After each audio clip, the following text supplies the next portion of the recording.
حضرت عمر بن عبدالعزیز بادشاہ تھے، آواز دی، گھر میں بیٹھے، بیٹی پانی کا پیالہ تو لاؤ۔ بیٹی خاموش ہو گئی، ساتھ والا کمرہ بیٹی کا، پھر آواز دی، بیٹے سن رہی ہو کہ ابا جی سن رہی ہوں، پانی کا پیالہ دینا۔ بیٹی خاموش ہو گئی، تیسری آواز دی تو زوجہ پانی لے کے آ گئی، نے کہا حضور پانی۔ حضرت عمر بن عبدالعزیز کو غصہ آیا، کہنے لگے بچے کس لیے ہیں، وہ خود کیوں نہیں آئی؟ اب اتنی نافرمان ہو گئی ہے کہ ایک پیالہ پانی کا باپ کو نہیں دے سکتی، کیوں نہیں آئی؟ تو زوجہ کہنے لگی چلیں درگزر کریں۔ اس نے کہا ابا کو نہیں بتانا، پی لے۔ کیوں نہیں بتانا؟ بتاؤ کیوں نہیں آئی؟ میں نے اس کو پکارا تھا، تمہیں پکارتا تو تم آتی، تمہیں بتانا پڑے گا۔ جب بات ذرا آگے بڑھی تو ماں تھی نا، بات بیٹی کی تھی، تو اماں رو پڑی، آنکھوں میں آنسو آئے۔ کہا کیوں روئی ہو؟ کہنے لگی بیٹی کا پجامہ پھٹ گیا، دوسرا ہے نہیں، اور آپ لے کے بھی نہیں دیتے، کمرے میں بیٹھ کے تو پجامہ سی رہی ہے، تو کہہ رہی تھی ابا کو بتانا نہ، انہیں تکلیف ہوگی، تو وہ اس کے پاس دوسرا ہوتا تو آ جاتی، ایک ہی تھا، تو اس لیے نہیں آئی۔ حضرت عمر بن عبدالعزیز اٹھے، سر سجدے میں رکھا، کہنے لگے یا اللہ تیرا شکر ہے، تو نے میرے بچوں کو بقدر ضرورت روزی عطا فرمائی ہے، یا اللہ تیرا شکر ہے۔ ایک روایت میں نے پڑھی، کلیجہ منہ کو آیا، مصطفیٰ کریم بیٹھے تھے، تو سیدہ عائشہ صدیقہ رضی اللہ تعالیٰ نے عرض کی یا رسول اللہ صلی اللہ علیہ وسلم وہ دیکھیں سیدہ فاطمہ آ گئی ہیں، وہ دیکھیں بی بی صاحبہ بغیر بتائے آ گئیں۔ حضرت فاطمہ الزہرا آئی، حضور نے فرمایا فاطمہ بغیر اطلاع کے؟ حضور چھوٹا سا کام تھا۔ کیسے آئی ہو؟ تو بی بی صاحبہ نے نا، عورتوں کا پلو ہوتا ہے نا چادر کا، پلو کھولا تو ایک روٹی بندھی ہوئی تھی، ایک روٹی چادر میں، یہاں لوگ زیور باندھتے ہیں، دولت باندھتے ہیں، ایک روٹی حضرت فاطمہ نے پلو میں باندھی، کھول کے پیش کی، کہا بیٹے یہ کیا ہے؟ کہا ابا جی کئی دنوں سے گھر میں روٹی نہیں پکی تھی، آج علی کچھ جون لائے تھے، پیسے ہیں، چند روٹیاں بنی ہیں، تو بچوں نے تو کھا لیا، تو میرے سامنے بھی ایک روٹی آئی تھی، میں نے لقمہ توڑا ہے تو مجھے خیال آیا پتہ نہیں مصطفیٰ نے کھایا ہے کہ نہیں کھایا، پتہ نہیں حضور نے روٹی کھائی ہے کہ نہیں، میں لے کے حاضر ہو گئی ہوں، مہربانی فرمائے۔ فرمایا بیٹے بیٹھ جا۔ حضرت فاطمہ بھی بیٹھ گئے، سیدہ عائشہ کہتی ہیں حضور بھی بیٹھ گئے۔ فرمایا فاطمہ کتنے دنوں سے نہیں کھایا؟ عرض کی حضور 3 دن سے۔ فرمایا بیٹے میں نے 5 دن سے نہیں کھایا، آ جا۔ دونوں باپ بیٹی مل کے کھاتے ہیں، روٹی 2 حصوں میں حضور نے بانٹی، فرمایا چلا جی تو کھا، آدھی میں کھاتا ہوں۔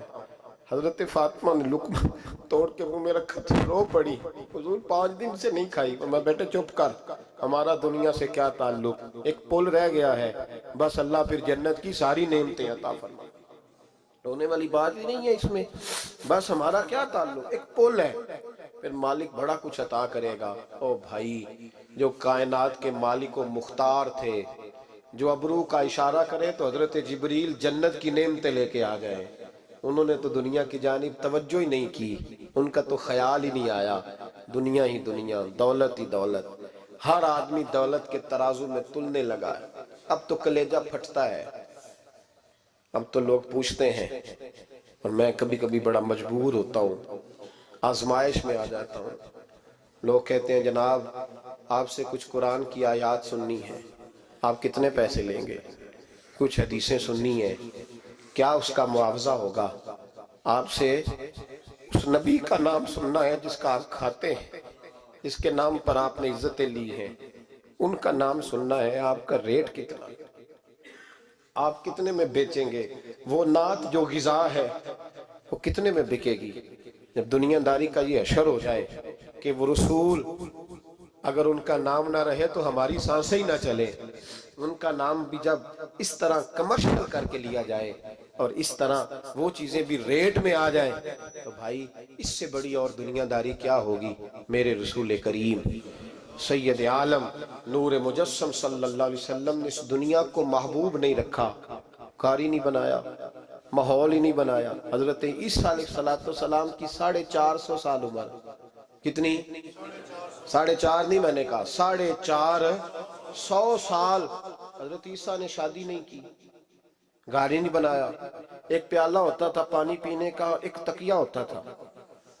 ایک دن ایک بندے کو دیکھا کہ وہ بازو کا تکیہ بنا کے سو رہا ہے، تو حضرت عیسیٰ نے وہ تکیہ بھی خیرات کر دیا، کہنے لگے اس کے بغیر بھی کام چل جائے گا۔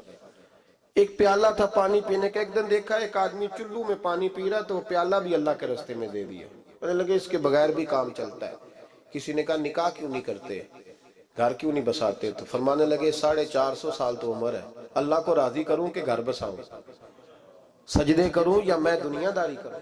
بھائی اسلام نے آپ کے لیے سہولت کر دی، میرے لیے آسانی کر دی کہ تیرا بچے پالنا بھی عبادت ہے، تیرا گھر بار چلانا بھی دینداری ہے، لیکن مقصود نہ اس کو بنا، اس کو مقصود نہ بنا، دنیا داری میں اتنا الجھ نہ، بقدر ضرورت لے، اس طرح کا رویہ اختیار نہ کر۔ اور ایسا ہو سکتا ہے، ابھی چند سال ہوئے مولانا عبدالستار خان نیازی علیہ رحمہ نے پردہ کیا، وفاقی وزیر رہا وہ شخص، زمانہ بتایا، پاکستان کی میلی سیاست کے اندر رہ کے وقت گزارا، لیکن جب ان کا جنازہ اٹھا تو ان کے اکاؤنٹ میں اتنے پیسے نہیں تھے کہ کفن کا کپڑا بھی خریدا جا سکے، کفن کے کپڑے کا بھی پیسہ نہیں تھا۔ او بھائی یہ لوگ ہیں یار، وفاقی درجے کا شخص ہو کے گزرے اور وزارتیں اس کے آگے پیچھے بھاگیں، اور ہر الیکشن میں وہ بندہ MNA کی سیٹ جیت جائے، اور پھر رخصتی کا وقت آئے تو اس کا حال یہ ہو کہ کوئی شخص کہے کہ چلو 250 اکاؤنٹ سے نکلا ہے تو باقی مجھ سے لے لو تاکہ کفن کا بندوبست ہو سکے۔ اس کا مطلب ہے کہ آج بھی یہ رنگ ہوتا ہے۔ اور وہ پگڑی تگڑی باندھتے تھے، سوٹ آلہ پہنتے تھے، تو لوگ کہتے تھے یہ کیوں کرتے ہو؟ فرماتے میں مصطفیٰ کا فقیر ہوں، لوگ تو نہ مجھے فقیر سمجھے، ایسا تو نہ ہو دنیا دینے لگ جائے کہ حضرت کے پاس پہننے کو کپڑا نہیں تو چلو کچھ دو، میں اپنے پردے اپنے اللہ کے ساتھ رکھنا چاہتا۔ بھائیو ان لوگوں نے وقار کے ساتھ وقت گزارا۔ اس انداز سے تھوڑا باہر آؤ، اپنے ساتھ ہم نے اتنی زیادتی کر لی ہے، اتنا ظلم کر لیا کہ سوائے دولت کے، سوائے دنیا دار، خالص وہ روحانی سلسلہ طریقت کا، تصوف کا، وہ بھی سارا اسی۔ حضرت ابو الحسن خرقانی درویش تھے، محمود غزنوی بادشاہ وقت تھا، کہتا میں دعا کرانے گیا تو میں نے وہی سمجھا جو سب کے بارے میں سمجھا جاتا ہے، گفٹ پہلے لے گیا، میں نے کہا 2 تھیلیاں شرفیوں کی لے جاتا ہوں، بابا دعا صحیح کر دے گا، نذرانہ نہیں سود ہے پیران حرم کا۔ تو کہتے ہیں 2 اشرفیوں کی تھیلیاں پہلے لے گیا کہ رکھوں گا تو بابا میرے حق میں نرم ہو جائے گا۔ میں نے وہ اب ذہن یہ بنا کے گیا تھا، حضرت اب کیا کر رہے ہیں؟ جمعہ کا دن تھا تو کچھ سالکین طریقت مریدین جھاڑو لگا رہے تھے، تو سر میں کھجلی ہوئی تو پگڑی اتار کے ایک مرید سے کہنے لگے دیکھ کہیں جمعے تو نہیں پڑ گئی؟ تو ایک جمعے دیکھ رہا ہے، وہ کہتا ہے میں جمعے دیکھ رہا تھا، حضرت نے سر جھکایا ہوا تھا تو محمود غزنوی داخل ہو گیا، تو جو جمعے نکالنے والا کہنے لگا او ہو، فرمانے لگے کیا ہوا؟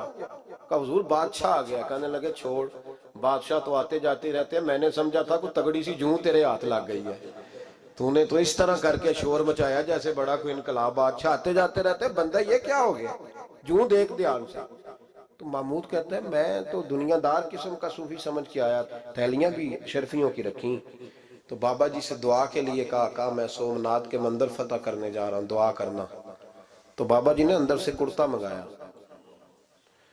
کہنے لگے جی میں نے ابھی اتارا ہے کپڑے بدلنے کے لیے، جب بڑی مشکل پڑ گئی تو کرتا سامنے رکھ کے دعا مانگنا، اللہ اس کے وسیلے سے فتح عطا کر دے گا۔ جو مشکل ہوگی تیری تر دامنی پہ شیخ ہماری نہ جائیے، ہم دامن نہ چھوڑ دیں تو فرشتے وضو کریں۔ اور اقبال کہنے لگے نہ تیگ و تیر میں نہ لشکر و سپاہ میں ہے، جو بات مرد کلندر کی بارگاہ میں